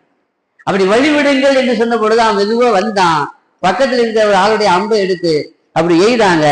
அது கவசம் போட்டிருந்தாலும் அந்த நெஞ்சு பகுதியினுடைய ஒரு ஏதோ கிழிஞ்ச பகுதியில அல்லது இடைவெளி இருந்த அந்த பகுதியை உராய்ச்சிட்டு போயிடுச்சு. நேர போய் தைக்கல, குத்தல, அவனை வெட்டி வீழ்த்தும்படி அவன் சாயும்படி உண்டான காயம் அல்ல, லேசா உராய்ந்து விட்டது, என்ன செய்து விட்டது, சென்று விட்டது, மலர்ந்துட்டான். மலர்ந்த உடனே மாடு மாதிரி கத்துனான், ஆ ஆன்னு என்ன செய்தான், ஆ ஊழ் என்ன செய்தான், மாடு கத்தும்ல அது மாதிரி மனுஷன் கத்துன மாதிரி கத்தல, மாடு கத்துன மாதிரி கத்துனான். அவனை தூக்கி போயிட்டாங்க காஃபிர்கள் எல்லாம் சேர்ந்து. தூக்கிட்டு போகும்போது ஏன் இந்த மாதிரி கத்துற, லேசா தானே காயம் போட்டு இருக்குது, அதுக்கு இப்படியே சத்தம் போடுவா என்று எல்லாரும் அவனை என்ன செய்கிறார்கள், பழிக்கின்ற. செத்தா போன ரத்தமா வடியுது, லேசா ஒரு காயம் தானே ஏற்பட்டு இருக்குது, இந்த காயத்துக்கு இப்படி கத்தணுமா, அபூ சுஃபியானே கத்துற, ஏன் இந்த அளவுக்கு கத்துற, கொத்திக்கிட்டு இரு அப்படின்னு சொன்னான். அப்ப அவன் சொன்னா, அம்பு விட்டது யாரு தெரியுமா, அந்த நேரத்திலையும் பாருங்க அவன் நம்பிக்கையை பாருங்க, காஃபிர்களுக்கு ஈமான் இருந்தது, ரசூலுல்லாஹ் மேல ஈமான் இருந்தது. அம்பு விட்டது யாரு, அவரு. அவர் ஏற்கனவே என்ன சொல்லியிருக்காரு, அக்குத்துலன்னக, நான் தான் உன்னை கொல்லுவேன்னு சொல்லியிருக்கிறாங்க. அப்படி சொன்ன பிறகு இந்த சம்பவமும் நடந்துருச்சுல, இப்போ அது நிச்சயமா நடக்கத்தானே செய்யும். வல்லாஹி அவன் சொன்னார், இந்த லேசான காயம், லேசான உராயு, அதுக்கு ஏன் இப்படி கத்துறேன்னா கேக்குறீங்க, எனக்கு ஏற்பட்ட இந்த வலி இருக்குத பூரா மக்காவாசிகளுக்கும் கொடுத்தா கூட தாங்க முடியாது. எல்லா கபீலா ரபியா முதல் அந்த கபீலா முழுவதற்கும் இந்த காயத்தின் வலியை கொடுத்தாலும் என்ன செய்ய முடியாது. உலகத்திலேயே அதிகமான சாபக்கேடு, அதிகமாக சபிக்கப்பட்டவன் யாருன்னா நபியை கொல்லக்கூடியவன். இரண்டாவது யாருன்னா நபியினுடைய கையினால் கொல்லப்படுகிறவன். அந்த வகையை உபய் இப்னு கலஃப் சாபத்திற்குரியவன் இல்லையா. அப்ப அவன் சொன்ன அந்த நேரத்துல அவர் சொல்லியிருக்கிறாரு, அக்குத்துல் அன்னக்கன்னு சொல்லி, கண்டிப்பா என்ன கொல்லுவார். அவருடைய இந்த அம்பு எறிதல் லேசான காயத்தை ஏற்படுத்தினாலும் இது எனக்கு மிகப்பெரிய வலியா இருக்குது, நீங்க நினைக்கிற மாதிரி இல்ல, பூரா மக்கா வாசிகளாலையும் என்ன செய்ய முடியாது, தாங்கிக் கொள்ள முடியாத வலியும் வேதனையும். நிச்சயமா நான் சாவ வேணும், நிச்சயமா. அதே மாதிரி ஒரு நாள் கழிச்சு என்ன செய்து விட்டான், இறந்து விட்டான். இப்படி ஒரு சம்பவம் அல்ல, பல சம்பவங்கள் அந்த உஹது போர்க்களத்துல நடந்தது. இப்ப முஸஅப் இப்னு உமைர் பெருமானாருக்கு தற்காத்து கொண்டு அந்த முஸஅப் இப்னு உமைரை பத்தி சொல்லணும், நிறைய சொல்லணும். தனித்த ஒரு வரலாறு. மக்காவுல இஸ்லாம் வளர்வதற்கு காரணமே யாருதான், மக்காவுல மதீனாவுல. ஏன்னா முஸஅப் இப்னு உமைர் பெரிய பணக்காரர், பெரிய கோடீஸ்வரர், நல்ல ஆடம்பரமான ட்ரெஸ் அணிவாரு. அவங்க அக்கா அம்மாவும் பெரிய பணக்காரங்க, அவங்க அம்மா பெரிய பணக்காரு, ரொம்ப வசதியா வாழ்ந்தவர். ஆனா இஸ்லாத்தை ஏற்றுக்கொண்ட காரணத்தினால எதுவுமே வசதி கொடுக்கல, அவங்க ஏழை ஆயிட்டாரு. சாதாரணமான ஆடை அணிந்திருந்தாரு. ஆனாலும் கூட இஸ்லாம் அவருடைய உள்ளத்திலே வேரூன்றி விட்ட காரணத்தினால் அந்த வசதியை பொருட்படுத்தாமல் சற்றி இஸ்லாத்தை ஏற்றுக்கொண்டு பூமா நபி ஸல்லல்லாஹு அலைஹி வஸல்லம் அவர்களுக்காக வேண்டி எந்த தியாகமும் செய்ய முன் வந்தவர். மதீனாவுல இருந்து சஹாபாக்கள் அன்சாரிகள் இஸ்லாத்தை ஏற்றுக்கொள்வதற்கு பையத்து செய்ய வந்த பொழுது பெருமானார் ஸல்லல்லாஹு அலைஹி வஸல்லம் இஸ்லாத்தை பற்றி எடுத்துச் சொல்வதற்கு யாரை அனுப்புனாங்க, முஸஅப் இப்னு உமைர் ரலியல்லாஹு அவங்கள தான் அனுப்புனாங்க. இவர் போன பிறகு வீடு வீடாக செய்த பிரச்சாரம், அன்சாரிகளுடைய முக்கியமான தலைவர்களிடத்தை எடுத்து சொன்ன பிரச்சாரம், பெருமானார் அங்க போகும் பொழுது எப்படிப்பட்ட ஒரு மாவுல உண்டாக்கி இருந்தாருன்னா, மதீனாவுடைய எந்த வீடா இருந்தாலும் அங்க ஒரு முஸ்லிம் இருப்பார். அவ்வளவு மிகப்பெரிய பிரச்சாரத்தை தன்னுடைய சாதுரியத்தால், தன்னுடைய சாதுரியமான பேச்சினால், அறிவாற்றலால், சிந்தனையால் எடுத்து சொல்லி மிகப்பெரிய இஸ்லாமிய வளர்ச்சிக்கு வித்திட்டவர் யாரு, முஸஅப் இப்னு உமைர். மதீனாவுல முதல் ஜும்மாவை நடத்தினது யாரு, உலகத்துல இஸ்லாமிய வரலாற்ற மக்கால ஜும்மா முதல்ல ஆரம்பிக்கல, இருக்கவே முடியாது. மதீனால இருந்து ஜும்மா நடந்துச்சு. ரசூலுல்லாஹி ஸல்லல்லாஹு அலைஹி வஸல்லம் வர்றதுக்கு முன்னாடியே ஜும்மா நடத்திட்டாரு, அவ்வளவு கூட்டம் வந்துருச்சு. ரசூலுல்லாஹ் வர்றதுக்கு முன்னாடியே முதல் ஜும்மாவை நடத்தினவர் யாரு. இப்படி அதை பத்தி நிறைய சொல்லணும். அந்த முஸஅப் இப்னு உமைர் ரலியல்லாஹு அன்ஹு ஷஹீதாக்கப்பட்டான். அப்படி ஷஹீதாக்கப்படும் பொழுது அவர் வாயிலிருந்து வந்த வார்த்தை என்னதான், அது ஆச்சரியமான விஷயம். அவர் ஷஹீதாக்கப்பட்டாலும் திகைச்சு போய் நிற்கிறாங்கல்ல முஸ்லிம்கள், நிலைகுலைந்து போய் நிற்கிறாங்கல்ல முஸ்லிம்கள். அவங்கள பார்த்து சொன்னார், உமா முஹம்மதுன் இல்லா ரசூல், உமா முஹம்மதுன் இல்லா ரசூல். சுப்ஹானல்லாஹ். அவர் சொன்னார், ஏன் திகைத்து போய் நிற்கிறீர்கள், யாருக்காக வேண்டி போரிட்டீர்கள், யாருக்காக வேண்டி யுத்தத்திற்கு வந்தீர்கள், அல்லாஹ்வுக்காக வேண்டி தானே வந்தீர்கள். அப்படி என்றால் முகமது நபி அல்லாஹ் இல்லை, அல்லாஹ்வுடைய ரசூல் தானே, ஒருவேளை அவங்க போயிட்டாங்கன்னா என்ன அப்படிங்கிற மாதிரி, உமா முஹம்மதுன் இல்லா ரசூல், உமா முஹம்மதுன் இல்ல அப்படி சொல்லிட்டு ஷஹீதாயிட்டாங்க. இந்த கலிமாவை காஃபிர்கள் கேட்கிறார்கள். அதுக்கு என்ன அர்த்தம், முகம்மது அல்லாஹ்வுடைய ரசூலை தவிர வேற யாரும் இல்லை, அவங்க ஷஹீதாயிட்டாங்க அப்படிங்கிற மாதிரி தானே அர்த்தம் வருது. இதை கேட்டதுனால தான் காஃபிர்கள் என்ன விளங்கிக்கிட்டாங்க, ஒருவேளை சஹாபாக்கள் முஹம்மது ஸல்லல்லாஹு அலைஹி வஸல்லம் மறைச்சிட்டாங்க, மறைவான இடத்துக்கு நினைச்சுட்டாங்க, பாதுகாப்பா கொண்டு போயிட்டாங்க. அதுக்கு பிறகு. அதனால அவங்க ஷஹீதாயிட்டாங்க போல தெரியுது அப்படிங்கிற வதந்தி பரவுறதுக்கு இது ஒரு காரணம். இப்னு கமியா பரப்புனது மட்டுமல்லாம இப்படி சொல்லி மரணிப்பதற்கும் இது ஒரு காரணம். இப்ப நான் சொல்ல வந்த விஷயம் என்னன்னா, இதுல ஆச்சரியமான விஷயம் என்னன்னா, குறிப்பிடத்தக்க விஷயம் என்னன்னா, எந்த வார்த்தையை முஸஅப் இப்னு உமைர் மக்காவுடைய மதீனாவுடைய முக்ரினா குர்ஆன் ஓதி கொடுத்த ஆசிரியர் உஸ்தாத் அவர் சொன்னாரு, என்ன சொன்னாரு, உமா முஹம்மதுன் இல்லா ரசூல். அதே வசனத்தை அல்லாஹ் இறக்கிட்டான். அதே சொல்ல அல்லாஹ் இறக்கிட்டான். சஹாபாக்கள் எவ்வளவு பக்குவமானவர்கள் என்றால் அவர்கள் வாயிலிருந்து வருகிற வார்த்தை அல்லாஹ்விடமிருந்து வருகிற வார்த்தைகளாக ஆகும் அளவிற்கு தெளிந்தவர்களாக இருந்தார்கள், பக்குவம் அடைந்தவர்களாக இருந்தார்கள் என்பதற்கு இதுவும் சான்று. எத்தனையோ விஷயங்கள் நமக்கு தெரியும். உமர் இப்னு கத்தாப் ரலியல்லாஹு அன்ஹு சொல்லுவாங்க, அது அப்படியே குர்ஆன் இறங்கும்ல இல்லையா? அதே மாதிரி முஸஅப் இப்னு உமைர் வாயிலிருந்து வந்த அந்த வார்த்தை அப்படியே குர்ஆனுடைய ஆயத்தாக இறங்கியது. அப்ப அல்லாஹ் சொன்னா, உமா முஹம்மதுன் இல்லா ரசூல், முஹம்மது ஸல்லல்லாஹு அலைஹி வஸல்லம் ஒரு தூதர் தான். இந்த பாருங்க, முகம்மது அல்லாஹ்னு யாருமே நாமும் சொல்லல, யாரும் சொல்லல. நம்ம என்ன சொல்றோம், முகம்மது அல்லாஹ்னு சொல்றோமா, எப்படி சொல்றோம், ரசூலுல்லாஹ்னு தான் சொல்றோம். ரசூலுல்லாஹ்னா என்ன அர்த்தம், அல்லாஹ்வுடைய தூதர். அப்ப அல்லாஹ் இல்ல, அல்லாஹ்வுடைய தூதர் அப்படின்னா அல்லாஹ் இல்லைன்னு அர்த்தம். கலமு ஜெய்தின், ஜெய்துடைய பேனான ரெண்டு ஒண்ணா, ஜெய்து வேற பேனா வேற. கிதாபு ஜெய்தின், ஜெய்துடைய புக்கு அப்படின்னா புக்கு வேற. அதே மாதிரி ரசூலுல்லாஹ், அல்லாஹ்வுடைய ரசூல் அப்படின்னு சொன்னாலே அது தௌஹீதுக்கு மாற்றமானது இல்லை என்பதை நிலைநாட்டக்கூடிய ஒரு சொற்றொடர், ஈமானியத்தான ஒரு சொல் அது ரசூலுல்லாஹ். அதைத்தான் அல்லாஹ் எங்க சொல்லுகிறான், அல்லாஹ்வுடைய ரசூல் தான் முஹம்மது. முஸஅப் இப்னு உமைர் வாயிலிருந்து வந்ததை அல்லாஹ் மெய்ப்பிக்கின்றான். எனவே அவங்க இறந்துட்டாலோ அல்லது அவங்க ஷஹீதாக்கப்பட்டாலோ ஓடி போயிருவீங்களா? அப்படி ஓடி போனா யாருக்கு நஷ்டம், யாருக்கு கஷ்டம்? அதனால எனக்கு ஒண்ணும் இல்லை என்று அல்லாஹ் தஆலா இந்த வசனத்தை அல்லாஹ் என்ன செய்தான், இறக்கினான் என்று நாம் என்ன செய்கிறோம், பார்க்கிறோம். இப்போ இந்த வசனம் எங்க இறங்கிச்சு? உஹது போர்க்களத்தினுடைய பின்னணியில இந்த வசனம் இறங்கியது. பல சஹாபாக்களுக்கு ரசூலுல்லாஹ் ஷஹீதாயிட்டாங்கன்னா அதுக்கு பிறகு நம்ம இங்க இருக்க வேண்டிய தேவையில்லை, இந்த மார்க்கெட்ல இருக்க வேண்டிய தேவையில்லை, போயிடலாங்கிற எண்ணம் வந்துச்சுல.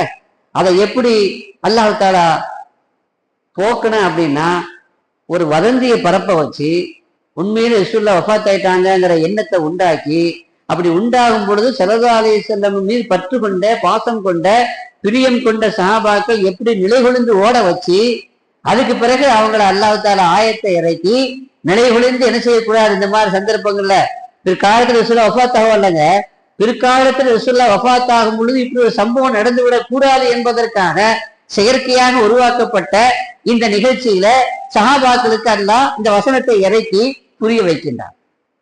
எனவே ரசூலுல்லாஹி ஸல்லல்லாஹு அலைஹி வஸல்லம் என்ன செய்தாங்க, வெளிவந்து அஸ்ஹாபி அன ரசூலுல்லாஹ் தஆலு நான் ரசூலுல்லாஹ் பேசுறேன், கூப்பிடுறேன், நான் மௌத்தாகல, வாங்க வாங்கன்னு என்ன செய்தாங்க, எல்லாரையும் கூப்பிட்டாங்க. அப்ப அதாவது ஓடி போன அந்த சஹாபாக்கள் தான் என்ன செய்தாங்க, முன் வந்தார்கள், திரும்ப வந்தார்கள். அந்த நிலையை குறித்து தான் இந்த வசனம் பேசுகிறது. இந்த வசனத்திலே சொல்லப்பட்ட செய்தி உண்மையாகவே நடந்தது. எப்போ ரசூலுல்லாஹி ஸல்லல்லாஹு அலைஹி வஸல்லம் உண்மையிலே வஃபாத்தான பொழுது அந்த பெரிய ரசூலுல்லாஹ் சஹாபாக்களை என்ன செய்ய முடியல, தாங்கிக் கொள்ள முடியல. உமர் இப்னு கத்தாப் என்ன சொன்னாரு, எவனாவது அல்லாஹ்வுடைய ரசூல் முஹம்மது வஃபாத்தாட்டான்னு சொன்னா இந்த வாளால அவங்களை இரையாக்குவேன்னு சொன்னார்ல, உங்க மனைவி விதவையாகணுமானா வாங்கடா அப்படின்னு உமர் இப்னு கத்தாபாலேயே ஜீர்ணிக்க முடியல. ஏன்னா அப்ப என்ன விளங்கி வச்சிருந்தாரு, முகமது ரசூலுல்லாஹ் மூத்தாக மாட்டாங்க அப்படின்னு விளங்கி வச்சிருந்தாரு. அப்ப ஆளை காணமே, மூத்தாயிட்டாங்களா அப்படின்னா இல்லாட்ட போயிருக்காங்க அவங்க சொன்னாங்களாம். உமர் மூசா நபி அலைஹிஸ்ஸலாம் துளசின மலைக்கு போனாங்களே, 40 நாள் காணாம போயிட்டாங்கல்ல, எதுக்கு? அது மாதிரி போயிட்டு வருவாங்க, வந்துருவாங்க. அதனால எவனாவது என்ன செய்யக்கூடாது. உஸ்மான் இப்னு அஃபானுக்கு என்னாச்சு, மூச்சு செய்தி கேட்டு அதிர்ச்சியாகி அவர் பேச முடியாத ஊமையாயிட்டார். என்ன பேசுறதுன்னு அவருக்கு தெரியல. சில பேருக்கு பைத்தியம் பிடிச்சிருச்சு. அலி ரலியல்லாஹு தஆலா அன்ஹு கால் ஊனமாயிடுச்சு, நடக்க முடியல. இப்படி பல பேர் நிலைகுலிஞ்சு போயிட்டாங்க. சஹாபாக்கள் நிலைகுலிஞ்சு போன அந்த நேரத்துல உறுதியாக நின்ற ஒரே ஒரு சஹாபியாரு சையதுனா அபூபக்கர் சித்தீக் ரலியல்லாஹு. அவங்க அந்த நேரத்துல வெளியே போயிருந்தாங்க, வர்றாங்க. ஸல்லல்லாஹு அலைஹி வஸல்லம் இந்த நிலைப்பாடு, வஃபாத் ஆயிட்டாங்கிற செய்தி எல்லா சஹாபாக்களும் கொந்தளித்து போய் தாங்க முடியாமல் சந்தேகத்தோடு இருக்கிற அந்த நேரத்துல நேரம் ஆயிஷாவுடைய வீட்டுக்கு போறாங்க. ஸல்லல்லாஹு அலைஹி வஸல்லம் அவர்களுடைய முபாரக்கான அந்த உடல் அங்கே வைக்கப்பட்டிருக்கிறது. அதை பார்த்துட்டு கண்ணீர் மல்க சொன்னாங்க, முத்தமிட்டாங்க. ஸல்லல்லாஹு அலைஹி வஸல்லம் முத்தமிட்டு சொன்னாங்க, சிபுத்த ஹய்யன் ஓ மையித்தா யா ரசூலல்லாஹ், நீங்க ஹயாத்தா இருக்கும் பொழுதும் மனமாக இருந்தீர்கள், மையத்தா இருக்கும் பொழுதும் மனமாகத்தான் இருக்கிறீங்க என்று சொல்லிட்டு பேச முடியாமல் இருந்த, என்ன பேசுறதுன்னு தெரியாம என்ன முடிவெடுக்குன்னு தெரியாமல் நடுவழிந்து வந்த சஹாபாக்கிட்ட வந்தாங்க. சஹாபாக்கிட்ட வந்து பேசினாங்க. என்ன பேசினாங்க? மன்கான யாபுது முஹம்மதன் ஃபஇன்ன முஹம்மதன் கத்மாத், யாராவது முஹம்மதை வணங்கினால் அவங்க வஃபாத்தாயிட்டாங்க. மன்கான யாபுதுல்லா, அல்லாஹ்வை யாராவது வணங்கி கொண்டிருந்தால் அவன் அல்லாஹ் ஹயாத்தா தான் இருக்கிறான் என்று சொல்லிவிட்டு அல்லாஹ் எல்லோருக்கும் விதியாக்கின அந்த மௌத்து அல்லாஹ்வுடைய ரசூலுக்கும் அல்லாஹ் தஆலா ஏற்படுத்தி விட்டான். உமர் கொந்தளிச்சு நிற்கிறார்ல, யாருக்கும் கட்டுப்பட மாட்டாரு. இங்க வந்தவர்கள் சொன்னாங்க, உமர் உட்காருனாங்க. அபூபக்கருக்கு மட்டும் அவர் என்ன செய்தார்? கட்டுப்பட்டார். அப்ப இந்த ஆயத்தை ஓதுனாங்க, உமா முஹம்மதுன் இல்லா ரசூல் கத் கலத் மின் கப்லிஹி ருசுல் அஃபைன் மாத அவ் குதிலன் கலப்தும் அமை யன்கலிபு அலா அக்பிஹி ஃபலை யதுர்ருல்லாஹ் ஷைஆ வ ஸயஜிஸுல்லாஹு ஷாக்கிரீன். இந்த ஆயத்தை என்ன செய்றாங்க? ஓதிக்கிட்டு உமர் இப்னு கத்தாப் சொல்றாரு, இப்படி ஒரு ஆயத்து குர்ஆன்ல இருக்குதே எனக்கு மறந்து போச்சு. இப்படி ஒரு ஆயத்து இருக்குதா? இப்படி மரண சமயத்துல இப்படி ஒரு ஆயத்து தேவைப்படுங்கிறதுக்காக வேண்டிதான் அல்லாஹ் முதல்ல ரிஹர்சல் ஒரு சம்பவத்தை நடத்தி அதற்கு பதிலாக முன்னாடி ஆயத்து இறக்கிட்டான். இந்த ஆயத்து இறங்கின பிறகுதான் பல பேருக்கும் நம்பிக்கையே வந்துச்சு, இப்படி ஒரு ஆயத்து குர்ஆன்ல இருக்குது. அப்ப அல்லாஹ்வுடைய ரசூல் என்ன செய்வாங்க? வஃபாத் ஆகுவாங்க. அபூபக்கருடைய சுபாவம் உங்களுக்கு எல்லாம் தெரியுமா? ரொம்ப சாந்த சொரூபி, பேசவே மாட்டாங்க, ரொம்ப அமைதியா இருப்பாங்க இல்லையா? பொறுமையின் சிகரம், அன்பின் உறைவிடம் அபூபக்கர் சித்திக். ஆனா அந்த அபூபக்கர் எல்லாரும் நிலை ஒளிஞ்சு போன சமயத்துல உறுதியா இருந்தாங்க. வீரம் எது அப்படின்னா, இது மாதிரியான சமயத்துல உறுதியா நிக்கிறதா வீரம். அந்த வகையில உமரை விட வீரம் யாருக்கு தான்? அபூபக்கருக்கு தான். அலியும் அந்த நேரத்துல உமரும் சஹாபாக்களும் என்ன செய்யும் தெரியாம நிலைகுலைந்து போயிருந்த அந்த நேரத்துல அபூபக்கர் சித்திக்கு மட்டும் நிலை குலையாமல் உறுதியோடு நின்று தீனை காப்பாற்றினார், இந்த மார்க்கத்தை நிலைநாட்டினார்கள். முகம்மது யார், அல்லாஹ் யார் என்பதை அவர்களுக்கு வேறுபடுத்தி காட்டி, வித்தியாசப்படுத்தி காட்டி, இந்த மார்க்கத்துல இஸ்திகாமத்தாக எல்லோரும் இருக்கும்படி, கொஞ்சம் சந்தேகமாக வஃபாத்தாக மாட்டாங்க நினைச்சவங்களையும் இங்க கொண்டு வந்து இந்த மார்க்கத்தை நடைபெடுத்தியவர்கள் யாரு? நீங்க அதுக்கு பிறகு அதுக்கு அடுத்த கலீஃபா வந்தது யாரு? அபூபக்கர். சில பேர் ஜக்காத்து கொடுக்க மாட்டேன்னு சொன்னாங்க வஃபாத்துக்கு பிறகு. ரசூலுல்லாஹ் இருந்தாங்க, கொடுத்தோம், இப்போ கொடுக்க தேவைன்னாங்க. போர் செய்வேன்னு சொன்னாங்க. யாரு ஜக்காத்து கொடுக்க மறுத்தாங்களோ அவங்களோடு போர் செய்வேன்னாங்க. உமரு கூட கொஞ்சம் பின்வாங்கினாங்க. எல்லாரும் முஸ்லிம்களா இருக்கிறாங்க, அவங்கள எதிர்த்து எப்படி தியாகம் செய்யறது, கொஞ்சம் பார்த்து செய்யலாமேன்னாங்க. அஜப்பாரும் ஃபில் ஜாஹிலியா அஹ்வாரும் ஃபில் இஸ்லாம், ஜாஹிலியா காலத்துல மிகப்பெரிய வீரராக இருந்த இஸ்லாத்துல வந்த உடனே கோலை ஆயிட்டீங்களா உமர் அப்படின்னு சொல்லி ரசூலுல்லாஹி ஸல்லல்லாஹு அலைஹி வஸல்லம் காலத்துல ஒட்டகத்தினுடைய அந்த கயிறு கொடுக்காதவனை கூட இப்ப நான் ஒட்டகம் தர்றேன் கயிறு தர மாட்டேன்னு சொன்னா கூட அவனை எதிர்த்து நான் என்ன செய்வேன்? சண்டை செய்வேன் என்று சொன்னார். இப்படி உறுதியான நேரத்திலே உறுதியான முடிவை எடுத்தவர்கள் யார்? அபூபக்கருக்கு இந்த உம்மத் கடை நன்றி கடன் பட்டிருக்கிறது. அல்லாஹ் சொன்னானே, எந்த நிலையிலும் எந்த நேரத்திலும் நிலைகுலையாமல் இருந்தவர்களே அல்லாஹ் எப்படி குறிப்பிட்டா ஷாக்கிரீன், நன்றி உள்ள அவர்களுக்கு அல்லாஹ் ஜஸாவை கொடுப்பான், சிறந்த கூலியை கொடுப்பான். அவ்வளவு ஷாக்கிரீன் யாரு? சஹாபாக்கள் சொல்றாங்க, முஃபஸ்ஸிரீன்கள் சொல்றாங்க, இந்த மார்க்கத்துல நிலைகுலையாம இருந்த கடைசி வரைக்கும் உறுதியாக இருந்த அபூபக்கர் சித்திக் தான் அவ்வளவு ஷாக்கிரீன், முதல் நன்றிக்குரியவர். அவருக்கு அல்லாஹ் சிறந்த அந்தஸ்தை அல்லாஹ் கொடுப்பான் என்று அந்த வசனத்துல சொல்லப்பட்டதை போல மிகப்பெரிய அந்தஸ்து வந்தது. இப்ப இந்த இடத்துல பேரை சொல்லத்தானே செய்யணும். அதுக்காக இந்த இடத்துல அல்லாஹ் என்ன செய்தான்? உமா முஹம்மதுன் இல்லா ரசூல் என்று அல்லாஹ் தஆலா அந்த வசனத்தை இறக்கினான் என்று வரலாற்றினுடைய பின்னணியில் நாம் இதை பார்க்கிறோம். இப்படி குர்ஆன் ஷரீஃப்ல மொத்தம் எத்தனை இடத்துல அவங்களுடைய பேர் இடம் பெற்றிருக்கிறது? 4 இடத்துல இடம் பெற்றிருக்கிறது. அந்த இடங்கள்ல ஏன் இடம்பெற்றது என்பதற்கான காரண காரியத்தையும் நாம் ஓரளவுக்கு நம்ம என்ன செய்திருப்போம், புரிந்திருப்போம். இப்படி குர்ஆன் ஷரீஃபையும் பூமா நபி ஸல்லல்லாஹு அலைஹி வஸல்லம் அவர்களுடைய அந்த வரலாற்றை சரித்திரத்தை நாம் உள்வாங்கி படிக்க வேண்டும். சும்மா படிக்க கூடாது, படிக்கணும். முதல்ல எத்தனை பேருக்கு நமக்கு தெரியும்? அது நாம் ஃபுல்லா முழுமையாக படிக்க வேண்டும், அதை உள்வாங்கி படிக்க வேண்டும். அல்லாஹ் ஜல்ல ஷானஹு தஆலா நாம் அனைவருக்கும் உண்மையை உண்மையாக புரிந்து அதன்படி நடப்பதற்கு அல்லாஹ் தௌஃபீக் செய்வானாக. பிஹக்கி சய்யிதினா முஹம்மத் வ ஆலி சய்யிதினா முஹம்மத் ஸல்லல்லாஹு அலைஹி வஸல்லம் வ ஆகிரு தஅவானா அல்ஹம்துலில்லாஹி ரப்பில் ஆலமீன்.